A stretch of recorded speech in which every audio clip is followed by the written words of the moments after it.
பார்த்தீங்கன்னா உண்மையாக உதவி பண்ணுறவங்க எல்லாருமே அவங்க முகம் தெரியக்கூடாது அப்படின்னு சொல்லிட்டு மாஸ்க்கு ஹெல்மெட்டு அந்த மாதிரியாக போட்டு உதவி பண்ணிக்கிட்டு இருக்காங்க. அவங்க வீடியோவை நம்ம நிறைய பார்த்துக்கிட்டு இருக்கோம். அந்த மாதிரியாக உள்ள நண்பர்களுக்கு நம்ம நிறைய சப்போர்ட் பண்ணுவோம். அவங்க வீடியோவை தொடர்ந்து பார்ப்போம், ஷேர் பண்ணுவோம், அந்த மாதிரியாக நிறைய விஷயம் பண்ணுறோம்.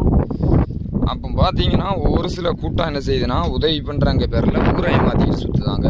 அப்போ அந்த மாதிரியான ஆட்கள் நம்ம எல்லாருக்குமே தெரியும், ஓரளவு கண்டுபிடிச்சிடலாம். இப்படி நம்ம இன்ஸ்டாகிராமில் ஒரு தம்பி உதவி பண்ணுற மாதிரி ஒரு வீடியோ போட்டிருந்தாப்புல. அப்போ நம்ம என்ன செஞ்சோம்னு கேட்டிங்கன்னா அவரோட அந்த உதவி குணத்தை ஒரு ஸ்டேட்டஸாக வச்சுருந்தோம்.